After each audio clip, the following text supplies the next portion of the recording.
This is a casual constructed game that we had at the Portland Game Store. At the top of the screen, I am playing an Avatar of Earth deck, and at the bottom of the screen, Stu is playing a Dragonlord deck using the Draconian Bone Kite. So turn 1 opening for Stu with that open mausoleum, getting the skeleton token. My turn 1 site is going to be a Briar Patch, passing turn.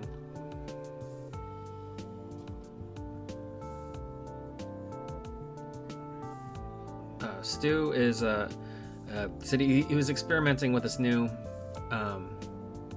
game aid where he places a token on top of his decks to help him remember to either to draw a site or a spell.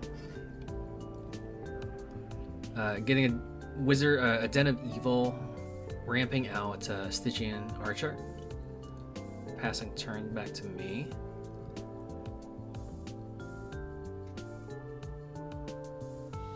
My turn 2 drop is No Man's Land.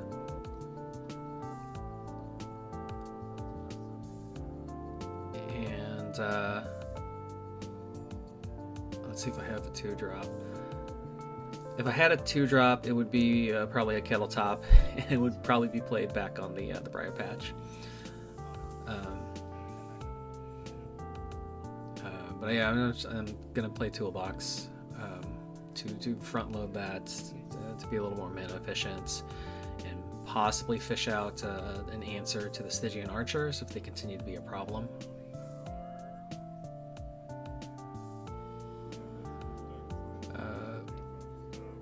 Stu playing out a Lone Tower. It's gonna bring him to 4 mana.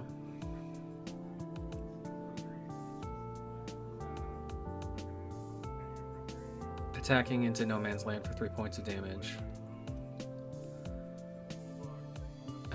And then choosing to go ahead and just use his own toolbox to fish out a disenchant and trade out toolboxes for us. I think he wanted to push advantage, and he didn't want to give me the opportunity to potentially come up with an answer for the archers.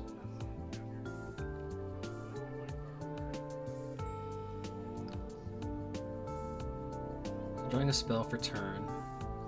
I have a Arjara Exorcist in my hand. I always want to think that the Arjara Exorcists banish undead, and they don't. They banish like demons, spirits, and auras. Tapping for a second Briar Patch, sharing border with the Lone Tower.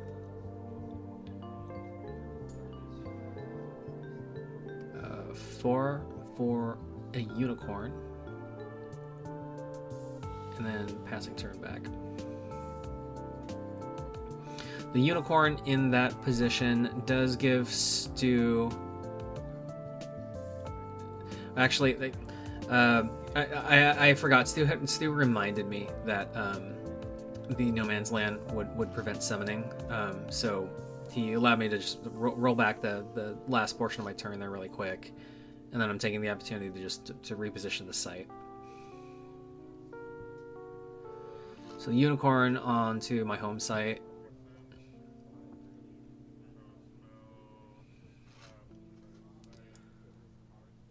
What I was going to say is that the Unicorn, if it had been able to end up on the No Man's Land site, summon there in that position, it would. It was probably not a great position for me, anyways, just because he could ranged attack for 3 with the Archer, and then just jump in with the Skeleton for the last point of damage to remove the Unicorn. So ultimately, that was that rollback worked in my favor.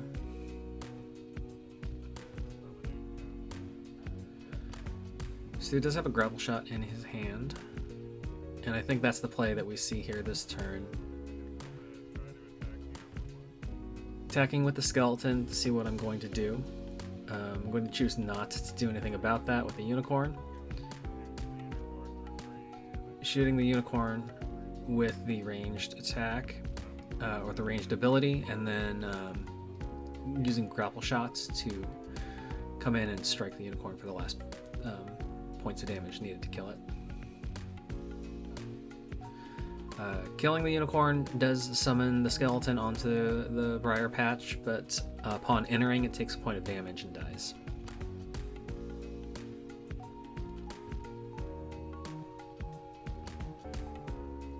So one thing about my my Avatar of Earth deck, it is a little bit slower to get started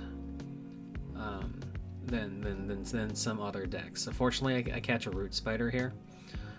Root Spider will disable the archers.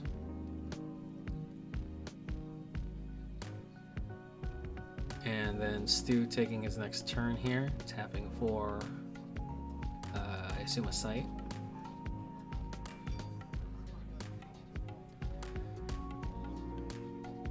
The skeleton cannot attack into Briar Patch or it would die, but it is free to attack into No Man's Land again, if you would like. So that's probably at least 1 point of damage coming in this turn.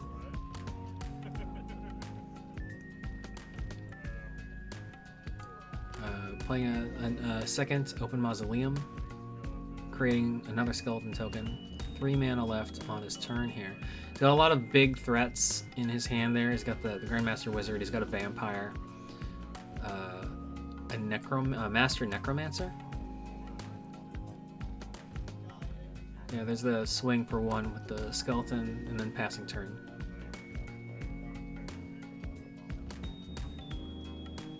Spell for turn here. Likely tapping to play that sight that I tapped for previous turn. Play that out.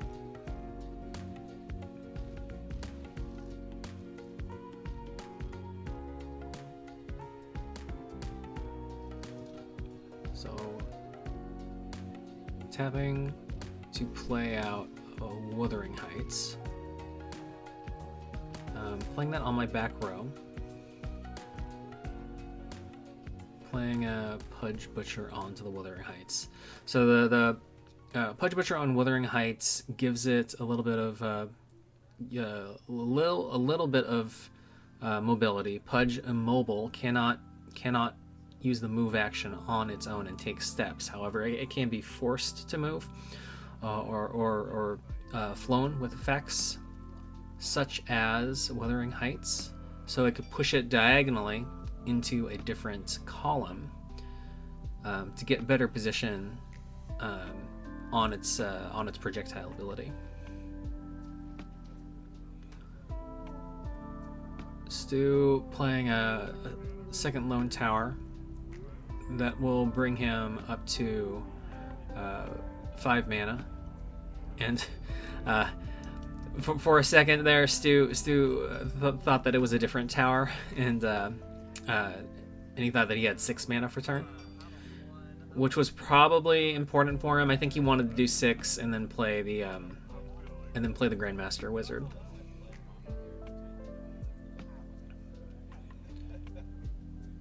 But unfortunately, he can't do that. He does have 5 mana, so he has some options. He could play the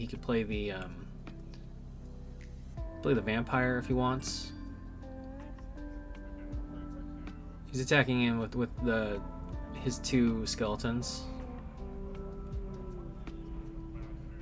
And he's playing a Master Necromancer.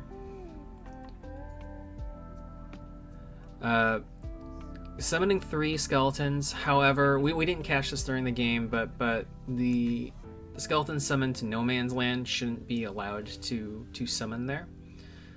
Just because of the site's ability prevents summoning to that site.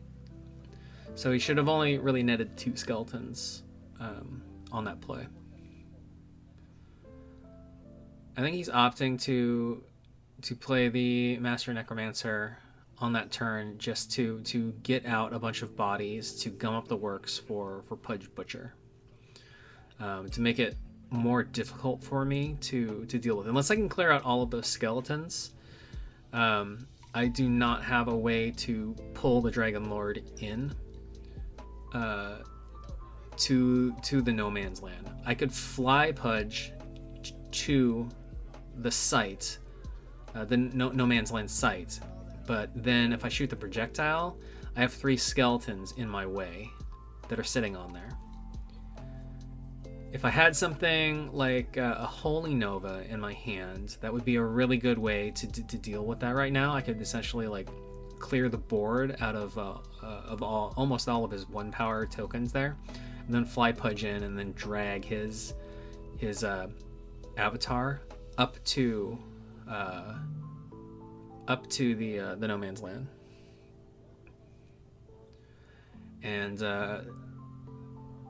giving me a target to attack into with the avatar of Earth. If his avatar was on no man's land, that would only net me 4 points of power on the strike, but it's still a decent threat if he were to allow that to happen. My solution, though, is to just use Pudge to remove a skeleton that he shares the site with on Wuthering Heights, and then play a second Root Spider to just really lock down the board, which kind of gums up the works, stalls both of us out a bit, but it still makes it difficult for me just because he has so many bodies in the way, preventing Pudge from being able to do what it wants to do.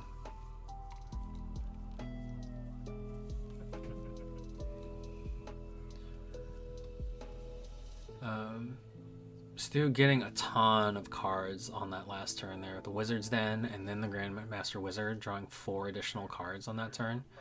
It's just a handful of cards now. Pushing in another point of damage with the Master Necromancer, and again just getting in front of Pudge to force force a body in the way if I want to use my projectile attack. So if he hadn't moved and attacked in with the Master Necromancer, I could projectile into the Stygian Archers and kill them with Pudge. However, because he is there sharing the site with Pudge, that is the only target I can use with that ability. So I remove the Master Necromancer, and then I'm staring at this pile of disabled skeletons in front of me, trying to figure out what to do here.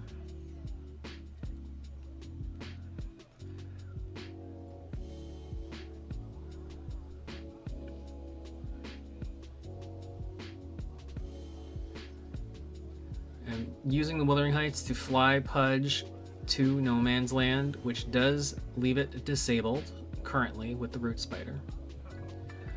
And Stu didn't know why I was doing that at first, but then I just played a second Pudge Butcher out of hand to get that on board, so I wanted to have 2 threats with different placements on the board temporarily. And then passing turn back.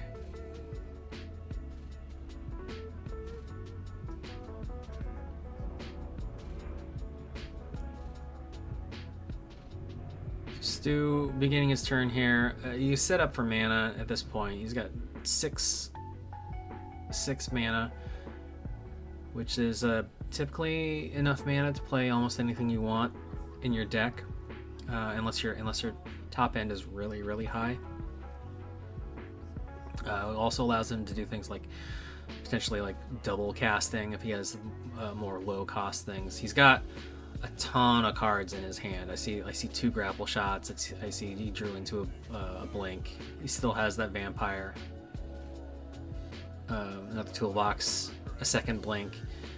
He's got a lot of things here. The problem with the grapple shot is that I believe it doesn't really give him. He doesn't have anything to really use it on with the Root Spiders, with the way that the Root Spiders have locked down the board. Playing a toolbox onto his skeleton, sacrificing the toolbox to play to play Arc Lightning out of collection onto Pudge for 4, and then attacking Pudge with the skeleton for the final point of damage. So we had a good laugh about that, just because that's a fun interaction. I think that's where again, I've said this before, but those types of interactions are where sorcery kind of thrives best, at its like kitchen table roots, making like inventive plays like that are slightly unorthodox, but kind of like the best option that you have, you know, at the time, given the current board state. I'm tapping for a sight here. Brings me up to 5 mana in my mana pool. 5 for a Driftwood Morrows. I'm playing it onto Wuthering Heights and then using Wuthering Heights to push it forward. And then I miscalculated my mana pool there. I only have 5, not 6. So I'm just gonna play the 1 instead and push it forward with Wuthering Heights. The push forward was a little greedy. I probably should not have done that.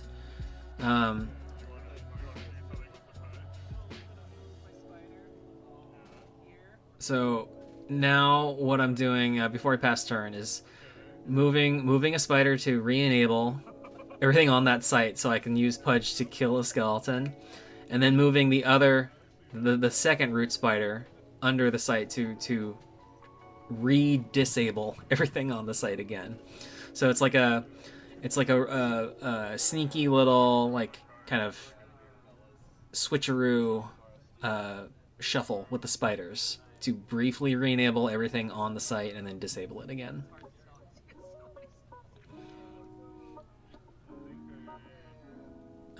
Yeah, passing turn back to Stu. Stu, just making a joke. Stu has so many cards in his hand from that bananas turn that he had with card draw.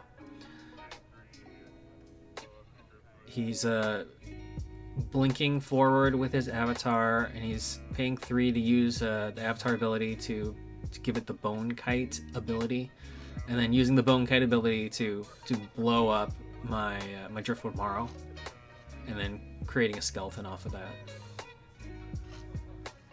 So again, ultimately not a great play for me with the Driftwood Morrow. I got a little greedy there. I didn't anticipate him being able to do that, but then now, like, looking at his hand and looking at like his deck and what it wants to do, like he built the deck really around being able to get the being able to get the Dragonlord mobile without tapping it, with things like Blink, with things like Grapple Shots, and then being able to pay the 3 and activate the ability, and then Bone Kite strike something for 3 and create tokens. So a little bit more reach on that strategy than I had anticipated. Playing out another Bedrock here. That does bring my mana base up to 2/6.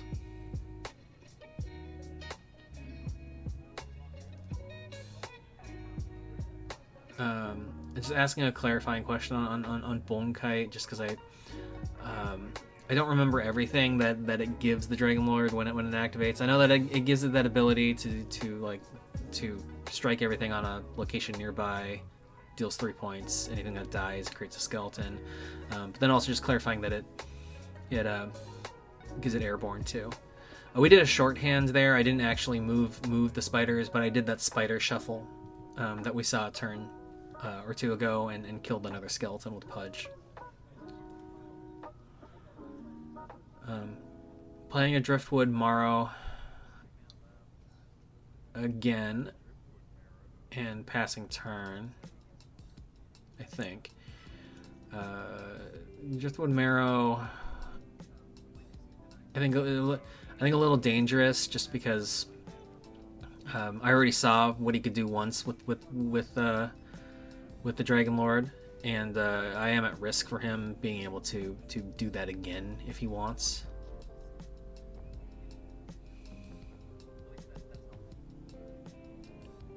I mean, it's more of a calculated risk just because he can't both move and activate the ability with the Dragonlord on its own. He needs something else to be able to move it for free without tapping. But like, he has so many cards still in his hand. I think he still has probably like 5 cards in his hand at least. I think it's like a bad risk to take, thinking that he's not going to have like another blink or a grapple shot or something up his sleeve. Displace. Well, displace wouldn't really. It can't target the avatar, but.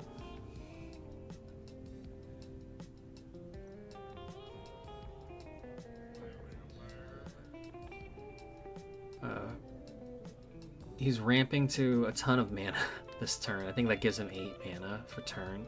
5 for Dapperel Vampire.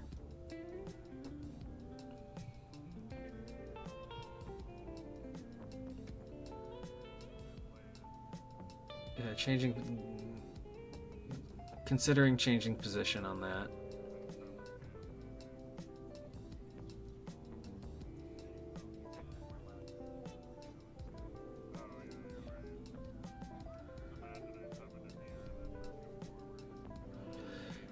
Just catching at that point that the wizard wouldn't have been able to be summoned directly to the wizard's den because No Man's Land was in play earlier. But it doesn't like super matter, just because that was like a turn or two ago, and so we're just saying like, well, like we just summoned it on the home side on the open mausoleum, then moved him forward a step.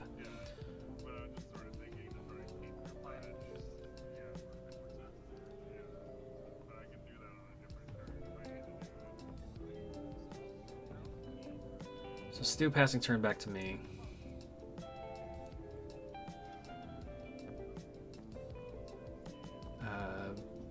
Still at 6 mana here.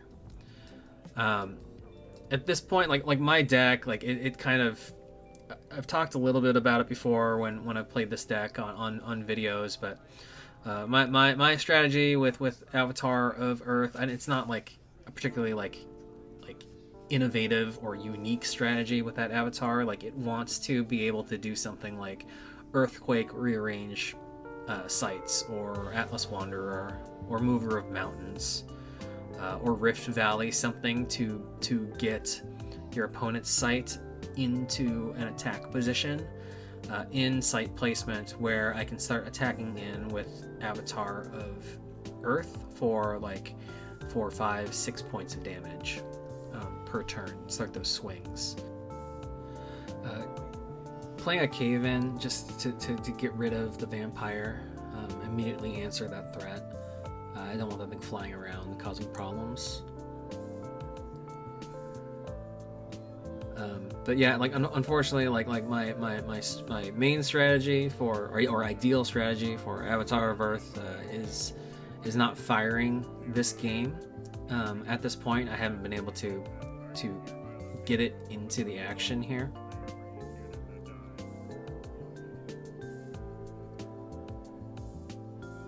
And potentially I could have started attacking in once I got to 5 mana base and moving my Avatar of Earth up. It's less enticing because I'm looking at attacking in for 3 or 4 points of damage. So Stu looks like he's doing that same trick with another blink. Blinking forward is his Dragonlord avatar. Playing a Screamer to push the Driftwood Marrow into the disabled site. Stepping forward with the Grandmaster Wizard. It does disable the Grandmaster Wizard, but he just needs the body to gum up the works with Pudge. And then activating the Bone Kite to deal 3 points of damage to all units there on my home site. which clears out all of the minions and deals 3 points of damage to me. It does summon skeletons off of the Dragonlord, and then they take 1 point of damage when they enter the Briar Patch.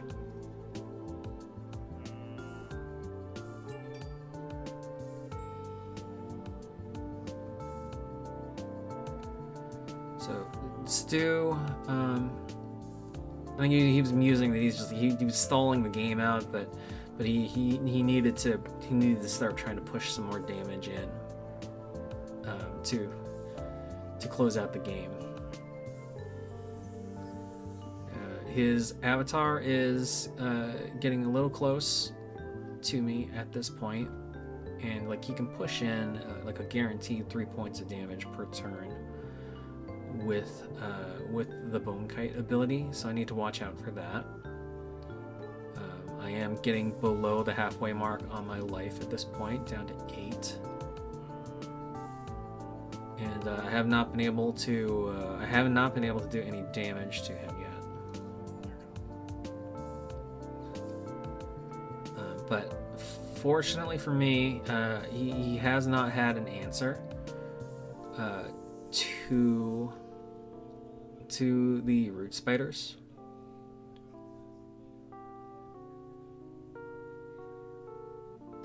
And then just staring at Stu's hand again. It's a ridiculous hand. He's got 3 grapple shots, another blink, another vampire, and I think I saw a desecrate.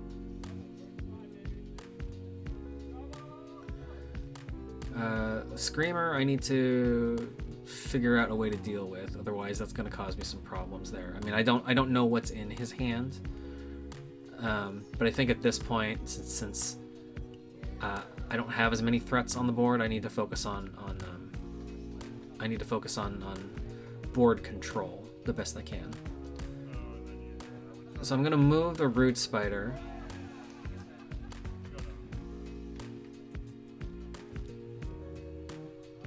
And then I think the play I'm contemplating here is a Whirling Blades, and I think you're gonna find that I play this incorrectly, just because like I have a second air sight in my hand. I just forget that I need to play it in order to meet the threshold requirement. So I have I think it's a second Wuthering Heights in my hand, and I can play Whirling Blades to be able to play out the Wuthering Heights. I mean, I can't play. I could tap to play out the Wuthering Heights in order to play the Whirling Blades. It's just going to the way I do this, because I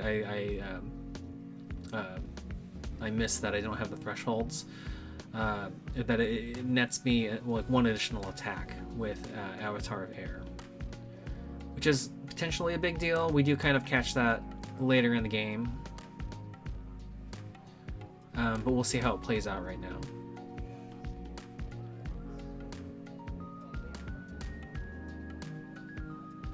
So I'm gonna go ahead and do the Whirling Blades. Take 2 steps with my avatar.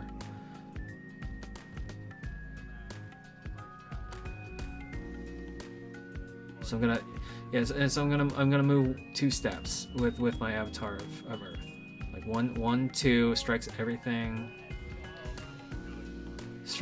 along its path. It ends on the Mausoleum, so it ends with a power of 3. So it strikes for 3 to kill the Screamer, to do 3 points of damage to the Dragonlord, and then Pudge pulls Dragonlord in for 5 points of damage. And then I attack in with the Avatar of Earth for another 5, which I shouldn't have been allowed to do. Again, because I in reality I needed to tap to play that second Wuthering Heights in my hand to get threshold.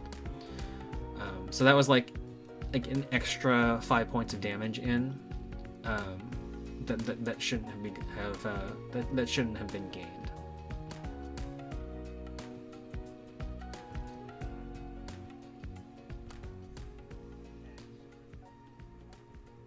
And I'm choosing to move that root spider back. I'm not sure why I moved that one back. There aren't any minions except Pudge on that site at this point in time, but I might have wanted to get it into position to be able to answer any threats that are coming towards the bedrock to the right side of the board there, or potentially slide over to the mausoleum or wherever else he's thinking of. He's thinking of trying to gain attacks in.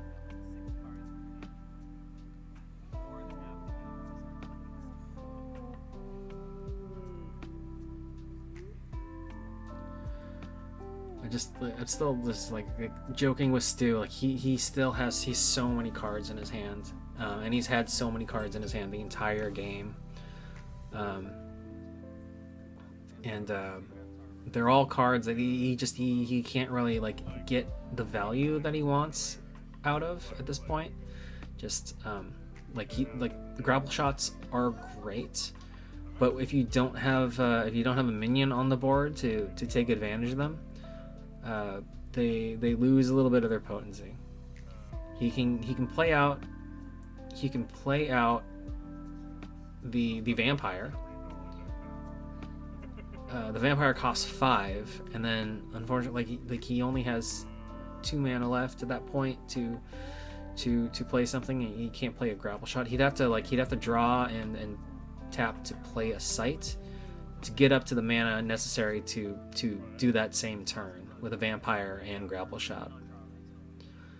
And the issue is that I've just been hiding under a root spider the entire game, so that really like limits what he can do with grapple shotting in at least to my avatar as the target. Because as soon as it enters into a site above the root spider, it would disable the minion. Power goes to 0.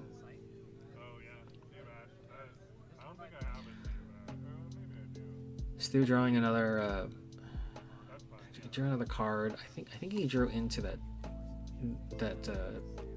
Tombstone Warden.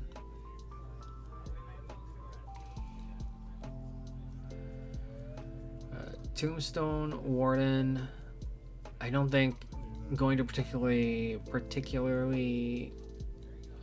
help him push damage. It is a good defensive piece, especially because even with my avatar powered up here, I can't risk running into a Tombstone Warden and taking 5 points of damage. Using a third blink of the game to blink his Dragonlord onto my Wuthering Heights still leaves him with 5 mana in his mana pool for this turn.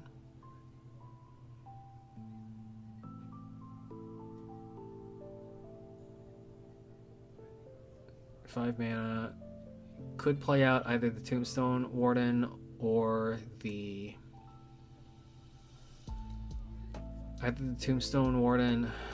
vampire. It's at this point I'm catching that I cheated and I don't have the threshold on board to play the Whirling Blades, but I do have the sight in my hand. I just didn't play it out for some reason. And this was a casual game, so we're just kind of playing for fun and just getting like a real light rep in that we can kind of get some interactions under our belt, and then get some more practice in with our decks.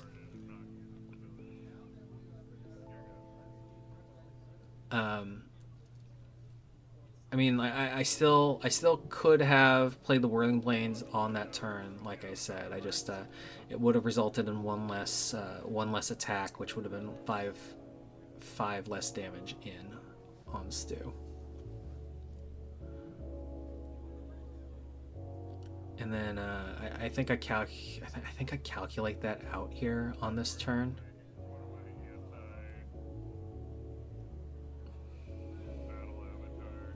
Or maybe the next, the turn after, if not this turn.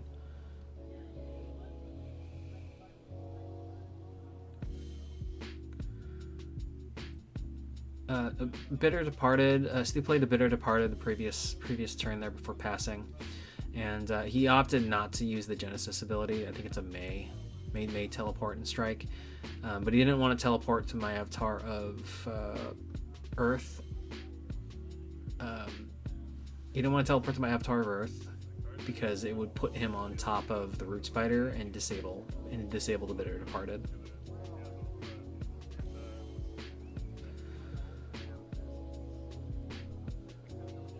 I'm tapping for the Wuthering Heights. I'm tapping for the Wuthering Heights both because I think I have another Wuthering Heights potentially in my hand, and I'll need the Threshold eventually. And also I just feel bad because I should have played it on that previous turn for that play, and I didn't. Brings my mana total up to 7. Which should be more than enough mana for this deck. This Avatar of Earth deck, like, it really wants to get to about 5, and then just like throwing, and then start throwing bodies like Dalcian Phalanx out onto the board. You have 4 for the Dalcian Phalanx, 3 for a landmass. Landmass just to draw a site and play a site. I'm going to play a site there just so I have an attack vector into that mausoleum. With a powered up Avatar of Earth, I think that brings the power level to 5, attacking in on that site.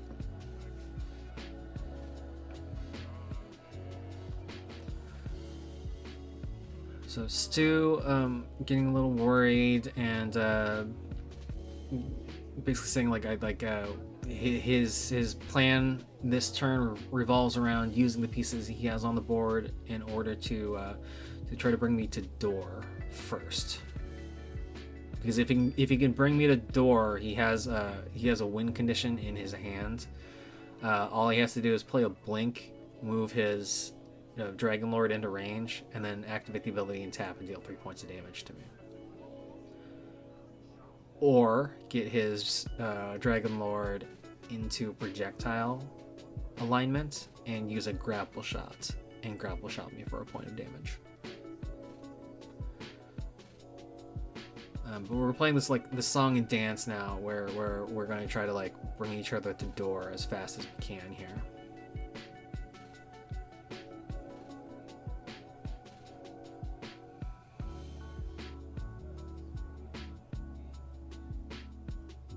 And I think he's trying to figure out how he can do this with what he has on board. It is difficult for him just because grapple shots are so good, but he does not have like the prerequisites, which is a minion or a unit on board capable of with enough power to really get value out of the card. Even as a positional movement, he doesn't really have anything to gain by grappling his pieces around the board with this current configuration. And he's got that one blink in hand, but I think he's holding that back because he's treating that as like kind of his one of his better kill conditions when he gets me to door. 2 for a displace. I didn't even see that he had that in hand. Displacing my Dalcian Phalanx, which kind of potentially takes it out of the game here. Dalcian Phalanx can only move itself forward, so it can't move itself onto a site to attack at this point. I believe he attacked in for a point of damage with the Dragonlord. He tacked in for 2 points of damage with the Bitter Departed. Desecrating the bedrock, which strikes the site for 2 points of damage. However, bedrock can't be modified, so it is not able to be transformed into desecrated ground. Passing turn, leaving me with 1 point of life.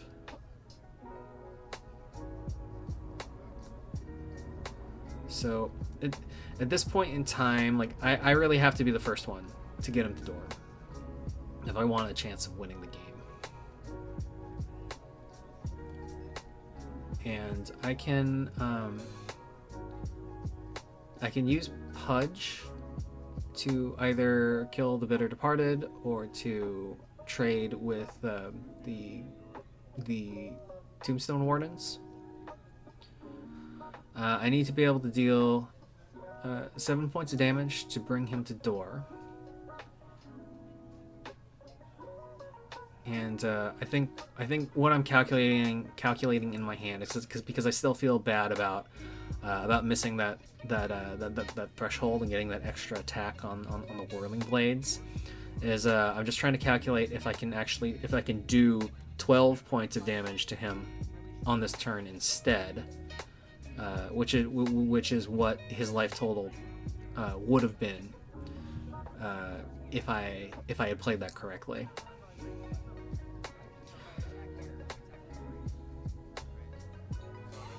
So if I do 12 points of damage to him on this turn to bring him to the door, that feels a little more fair to counteract that misplay earlier. So I'm just trying to think that through and think if I can do that. And I think what I'm thinking through here is I have a second Whirling Blades in my hand, and so I can Whirling Blades my avatar of Earth, and that can push 5 points of damage in to the Dragonlord. It can remove the Tombstone Warden, which I think is what we're going to see here. Yeah, 5 for the Whirling Blades. That'll kill the Tombstone Warden. That'll do 5 points of damage to the Dragonlord.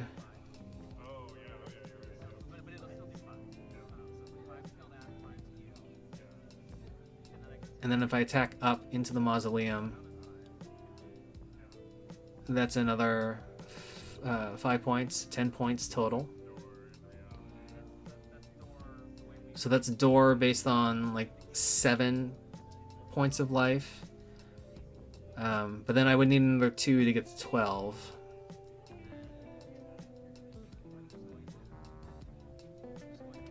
And so I just I'm gonna play the blink just to get him to 12.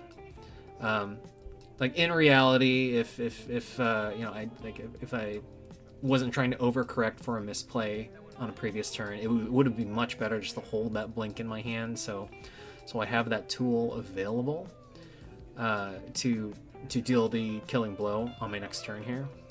But I went ahead and just spent it just so I could guarantee that I get over 12 points of damage in. Doing that spider shuffle and activating Pudge to remove the Bitter Departed. Dragonlord dealing the final point of damage to me to get me to door, and playing a vampire as a blocker. Passing turn back to me, and I need a kill condition here. Kill condition is magic missiles. I think I top decked that one that turn. Otherwise, I was gonna have to move a root spider under the Dapperel and kind of hope for the best. And I think Stu could have would have gotten there because he still had another grapple shot in his hand. So pretty fun game. It was a little long. Again, this was just like a casual game. We were having fun. This is like my preferred way to play sorcery. I know some people like they are not interested in playing the game unless it is in a competitive tournament environment. But I think that sorcery really thrives best at its kind of kitchen table roots, and where you're just allowed to kind of relax and have fun, make some goofier decks, make some not top. Don't feel like don't feel like you have to be pigeonholed into making like top meta decks and only playing those. But yeah, that was a really fun game that I played with Stu. I was glad that I got the chance to play against his Dragonlord deck. You don't get to see as many Dragonlord decks in the wild. Thank you so much for watching, and we'll catch you in the next one.